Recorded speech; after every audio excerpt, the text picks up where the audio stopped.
Well, I've said before on this channel that we were considering moving to the Netherlands. Why is, that's for another video. Might get into that someday if we ever end up moving there. But it's a real possibility, so much so that we actually have a date lined up where we're coming over to check it out for a few days at the end of September. So what I'm going to start doing is a little bit of research here on this channel. A great place to do it, to see where's the best place to live and all the things that come along with making that type of decision, because it's a pretty big decision. So today we're going to be taking a look at even small towns are great here.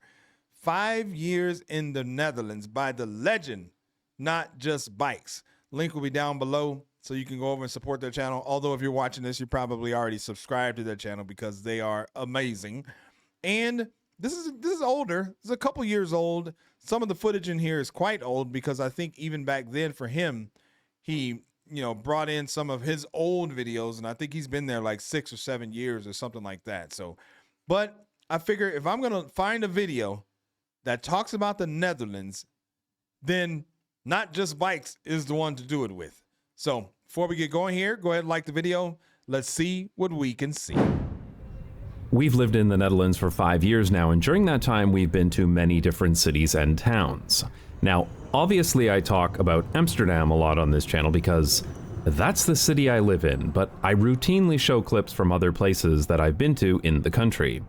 Okay, so he lives in Amsterdam. I don't know if he still does. I've heard people say, we actually had a chance to talk with Sky, who, It's Sky is his channel.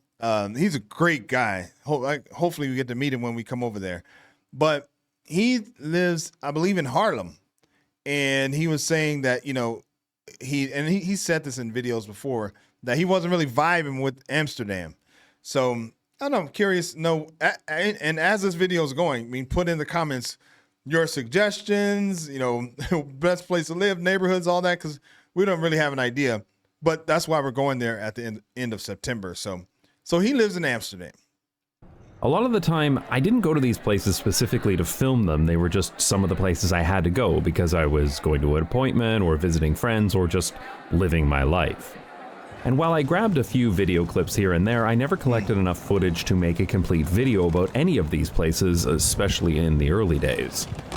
But a lot of these places are really interesting, and I think you'll find them interesting too, because one of the things that really, honestly, just blew me away after moving to the Netherlands is just how good things are pretty much everywhere. Really?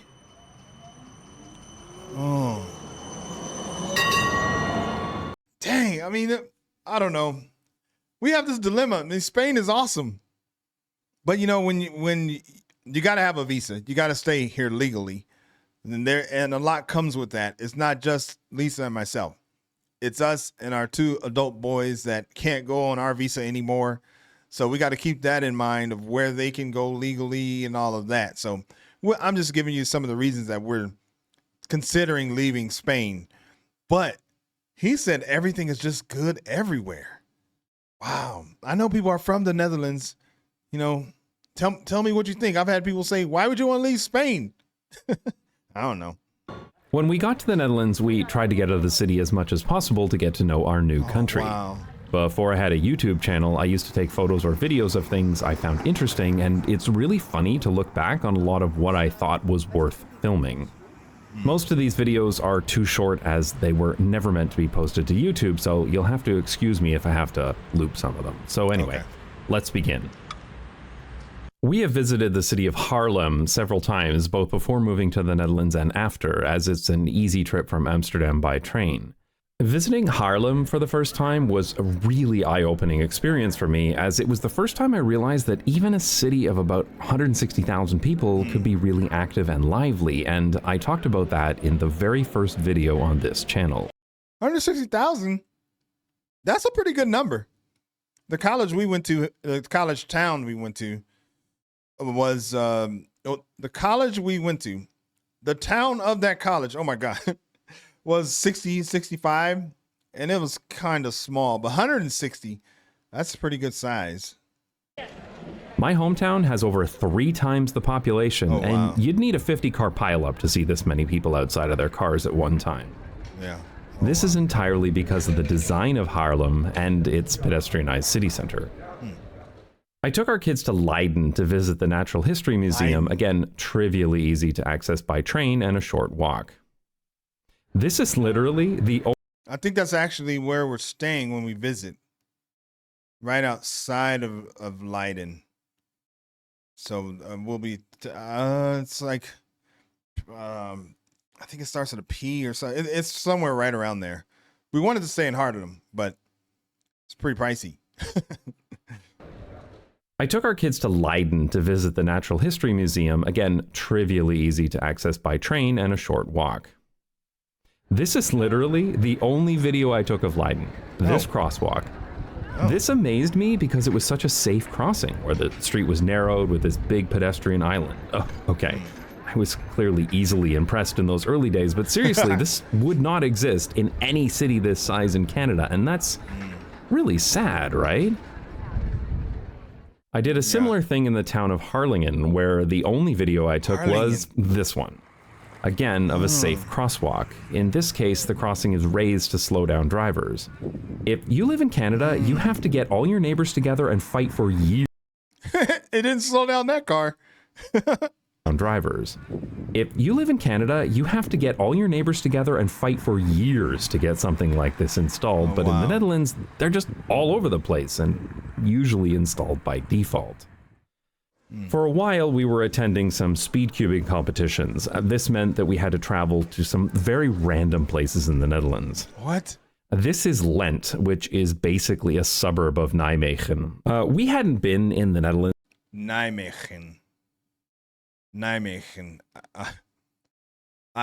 gotta learn the language, so Nijmegen. You like that? For long at this point, so everything was new to us. I remember it being so amazing that we could so easily take a train to the other side of the country, and when we got there, it was safe for our whole family, including our kids, to cycle by themselves to the neighboring town. Oh, wow. There was also this separated bicycle path that I remember thinking was really high quality, especially in such a small city. This bridge was really cool too, and it was interesting how they cut through this old tower to build this bicycle path. I remember thinking that only the Netherlands would care enough about bicycle infrastructure to do this. So I used to ride bikes. I used to do triathlons. I actually did an Ironman. And I stopped because we moved to Texas and it just wasn't safe. So I get a little bit excited seeing these bike lanes. Like I might be able to get a bike. I mean, obviously I can get a bike, but I mean like a road bike, and I probably won't race again. But I mean, I every morning here, I go and ride the bike inside of the gym for like 20, 30 minutes. So then that would be great. Now that just seeing that gets me all excited. The other fascinating thing about Lent was that it felt very suburban with lots of single-family homes, but it was still perfectly safe to cycle through, and there were so many families out on bicycles. These kind of suburban streets cut off to through traffic by cars are ideal routes for cycling without having to build any dedicated cycling infrastructure at all. There are no bike lanes needed here because the speed and volume of cars was so low. Suburban streets lined with single-family homes, but still safe for cycling. Just absolutely blew our minds. Another speed cubing competition was in Ermelo. Again, our destination in this small town was easily accessible by train plus bicycle. What amazed me was that a town... That's cool too, that you can bring your bike on the train. Here in Spain, I don't know, my boys tell me because they have a bike, but I think they can take it, but I don't think you can take a lot of bikes on there. So that's pretty cool that you can actually take your bike on a train. Easily accessible by train plus bicycle.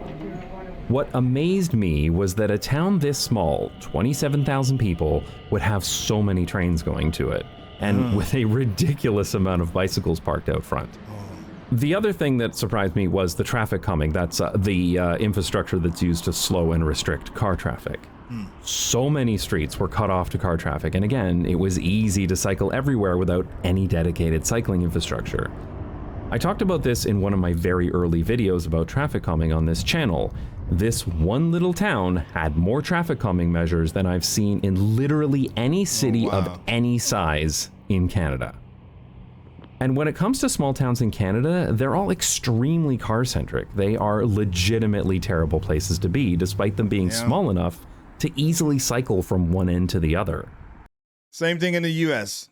So probably worse.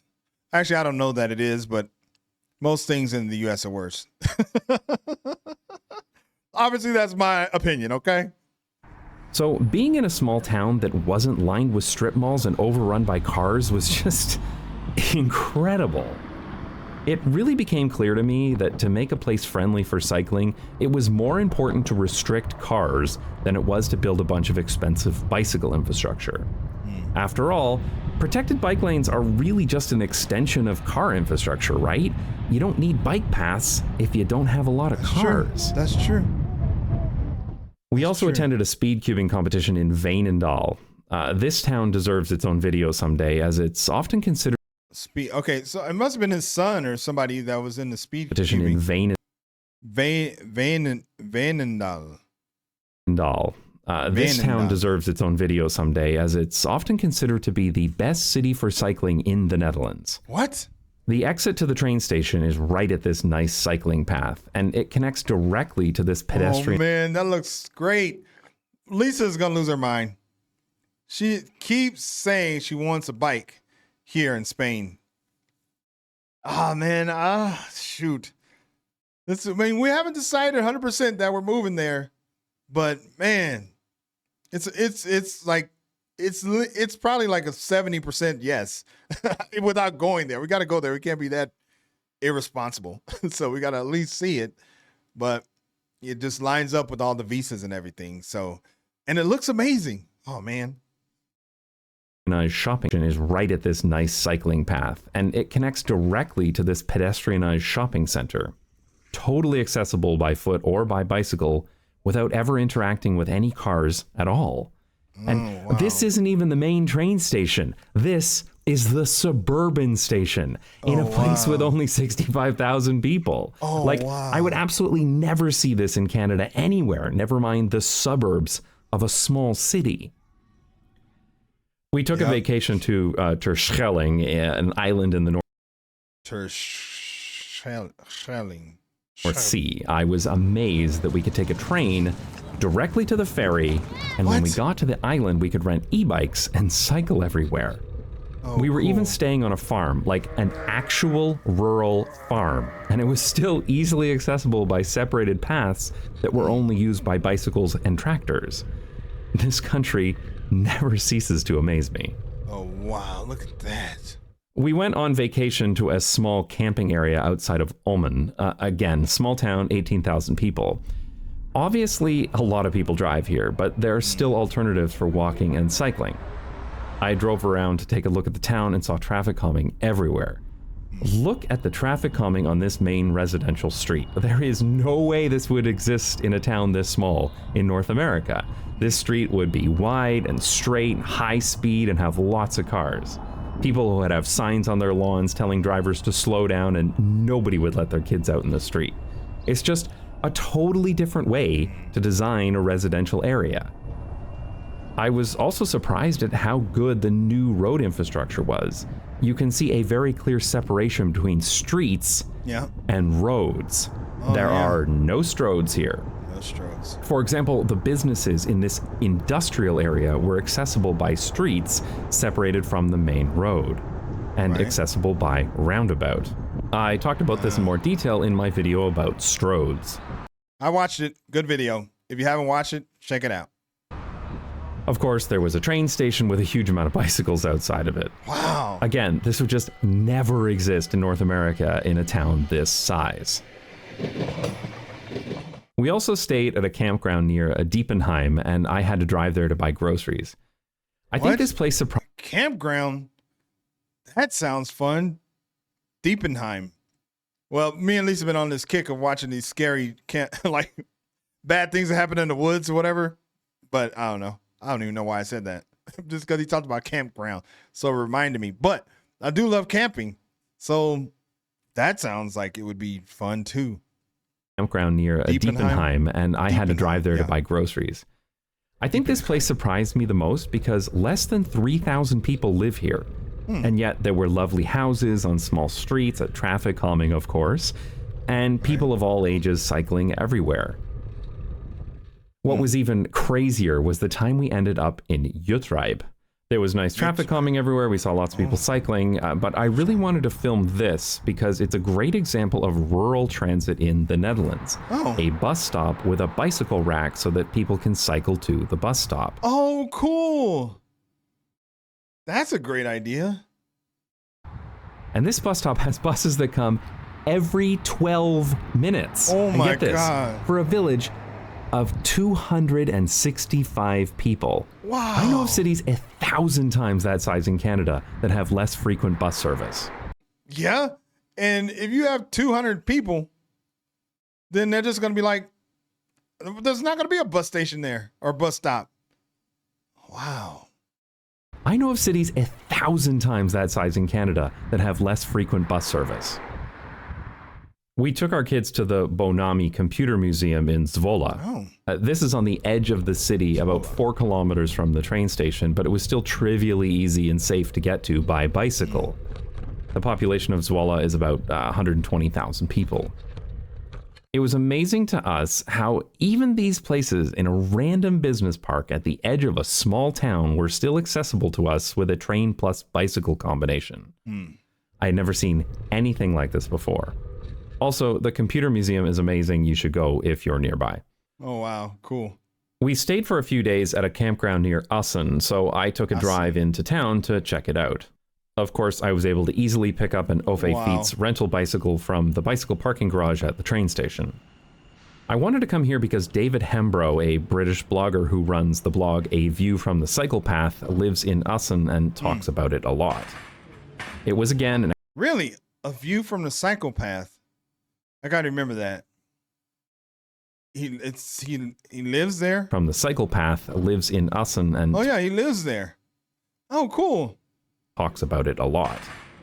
It was again an absolutely lovely small city, and it was really pleasant to walk around. And there were lots of nice residential neighborhoods all over. Of course, the cycling infrastructure was absolutely top-notch, despite it being a city of less than 70,000 people. One of the suburbs of Assen, called Kloosterveen, looked cool on the map, so I decided to cycle out there. Of course, it was always perfectly safe and comfortable, and there were many other people out cycling as well for all kinds of trips. I just couldn't believe how good a small city could be. Kloosterveen... I do wonder, is there like a huge, like road, I don't know how you call it. Like people who ride road bikes, like cycling clubs. I mean, obviously there's cycling clubs, but I don't see a lot of like road bikes. So I'm wondering if that is a thing there, because I just think it would be cool for me to link up with one of those and go for rides on a Saturday morning or something like that. Is that a thing? That would be awesome if it was. itself was also how good a small city could be. Kloosterveen itself was also really nice, despite it being a modern development. There was a mix of housing types, including single-family homes, and they were all connected by car-free walking and cycling paths. The crazy-looking circle thing was a pedestrianized center with underground parking and apartments, and all the shops you'd need on a regular basis. This proved to me once again that modern suburban neighborhoods don't have to be car-centric and crappy. I do think that Assen should have a tram line, though. Its public transportation is decent, but it's only buses. Okay. While we were driving back to Amsterdam, we wanted to stop at a grocery store, so we went to this random neighborhood called Vathorst outside of Amersfoort. Vathorst. Again, totally blown away. Oh, wow. Look at this place. This is as suburban as it gets, right off the highway, but there was a traffic Okay, so obviously a lot of bikes there. Do the bikes have, I mean, I'm assuming people can go to the grocery store, obviously, on their bikes. That's how we would probably get around. I mean, here we have a little, like I don't know what you call it, like a bag, a cart, like a little cart a trolley that we could take with us. And that's how we walk back and forth from the store. But is there like a basket on your bike when you go grocery shopping or something like that? And, obviously you can't go crazy and get like 20 bags worth of groceries or something like that. But just curious. This is as suburban as it gets, right off the highway, but there was a traffic calming, a nice little shopping area that's within walking distance of houses. I meant to come back to film this, but I never did. But it really shows that good urbanism is everywhere in the Netherlands, even in new developments. It's not just reserved for a handful of old neighborhoods in the biggest cities like it is in Canada. We decided to spend a few days in the town of Woerden because it looked nice. Woerden. I'm starting to sound like a broken record here, but again, it was absolutely wonderful. There were pedestrianized streets all over the city center and lots of people out. There were modern developments that were extremely pleasant, and no giant stroads, no sprawling parking lots, and the train station was really nice too. Oh, cool. It had a big outdoor parking lot for bicycles, as well as one indoors, and more on the other side too. And of course, regular train service, despite it being a town of about 50,000 people. Like, coming from Canada, this was crazy. A family friend came to visit us in the Netherlands. She had Dutch heritage, and we went to see some of her extended family. Oh, cool. This brought us to Snake, an absolutely lovely old town of about 35,000 people. They lived in this pretty typical Dutch suburban neighborhood, and it was really nice. The row houses were well kept, the streets were safe and narrow, and there were lots of things within easy walking and cycling distance. Of course, there was this nice little train station with a ridiculous number of bicycles parked out front. Wow. The city center of Snake is pedestrianized, and it's a genuinely wonderful place to be. Oh, wow. It's so cool looking. It looks small. I guess it looks like it goes pretty far down there, though. Is pedestrianized, and it's a genuinely wonderful place to be. We went out on a boat and sailed through the canals. I just couldn't believe that a small town could be this nice. As a point of reference, this is what downtown looks like in a similarly sized city in Canada, and I always assumed that this is what all small towns were like. Yeah. I could never have imagined that a small town could have a pedestrianized city center before. That small town looks like a small town in the U.S. too. Except, I mean, the roads are pretty wide. A lot of small towns in the U.S. don't necessarily look like that wide, but it's pretty close. I always assumed that this is what all small towns were like. I could never have imagined that a small town could have a pedestrianized city center before coming to the Netherlands. And yet, they're everywhere here. We also visited her extended family in Alkmaar, a city with a population of about 100,000 people, and I was absolutely amazed. This was a neighborhood of single-family homes in a relatively small city, and yet it didn't have massively wide streets with high-speed cars. It was quiet and boring, just like a suburb is supposed to be, but it was also perfectly safe to walk and cycle. And it was directly connected to a local park with a network of separated bicycle paths that could take you anywhere else within the city. We saw so many kids out playing together and without any parents around. This is just a better way to design a suburb. Yeah. I was doing a contract in the town of Zeist, so I had to travel there every week. I'm going to make a full video about this because it was the nicest modern train station I think I've ever seen. Oh, wow. Like, this is ridiculous, right? A town of 65,000 people in Canada wouldn't even have a train station anymore. Never mind one that looked like this. Yeah. This is it's the same in the U.S. The same. Train station anymore. Never mind one that looked like this. This is just a small sample of the places we went to in our first few years in the Netherlands. There are many other places that we've been to, and I've talked about many of them on this channel already.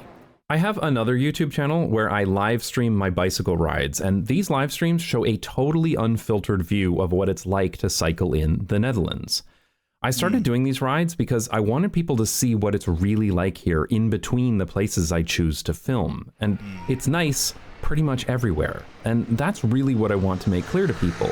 Because what really struck me about going to all these random places, from industrial parks to suburban neighborhoods to small towns, was that none of them were bad. Sure, some places were better than others, and there are certainly lots of places that could benefit from better public transit. But I have yet to see any place in any city, town, or village in the Netherlands where I felt uncomfortable or unsafe to be outside of a car. I mean, they all look very similar, which I guess is to be expected.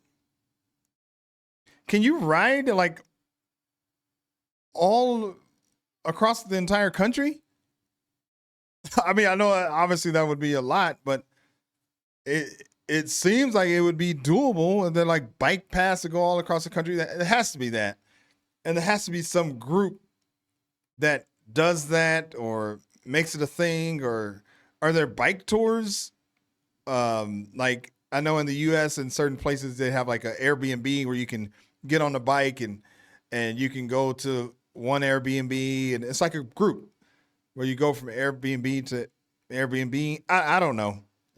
That it seems like it would have to be that. And yet, when I think back to my time in Canada, I would go to places that I would call bad on a regular basis. And anytime I had to leave my neighborhood without driving, I just expected to feel unsafe several times. And literally any time I had to go to a location in a suburb or a small town, I absolutely had to drive.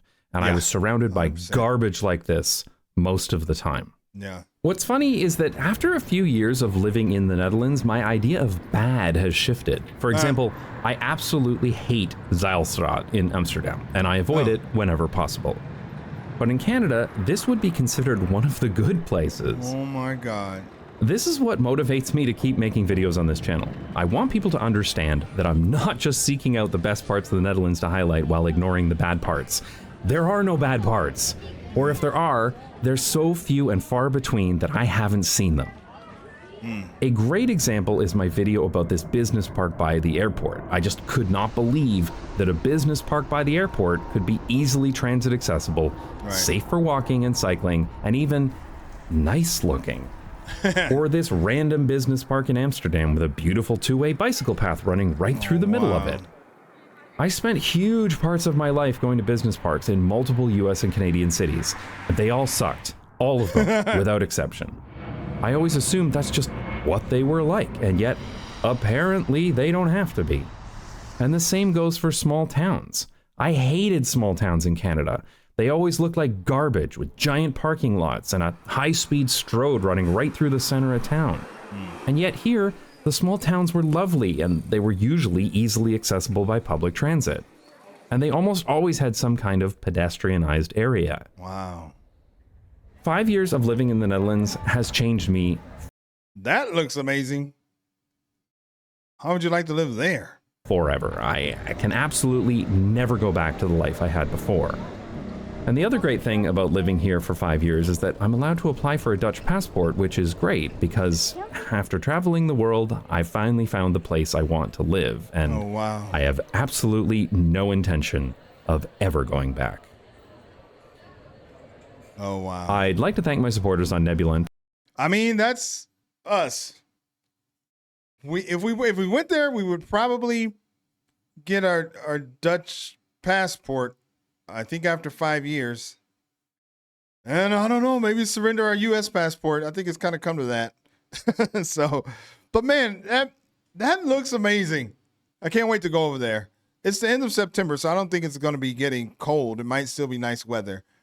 But I think seeing this, some of the big questions for me still are just to learn more about all of the intricacies of the bike culture, cycling culture there. And if they have like racing teams, and I mean, I'm not racing, but you know, if there's a culture of racing teams there, then they ride together and things like that. So I think that would be fun to ride with. Cost of living, I know, has been a thing. Also, finding a place to live. Like, those are the biggest things. And then the language. I mean, it's not something I'm really familiar with. I know a little bit about like the like how to pronounce certain words and letter combinations and stuff like that in German. So I know that's sort of similar, but not exactly. But anyway, it's kind of an exciting time for us to go over there and check it out. So, and we are, hoping that we can get a lot of information through this channel. So comment until your heart is content. Let us know your thoughts, where to live, anything else. Let me know. All right. That was a lot of fun. Hopefully you liked that reaction there. If you did and you want to see more just like it, then hey, subscribe to the channel, man. It's easy and it's free. My name is Greg. I'll catch you on the next video. Peace.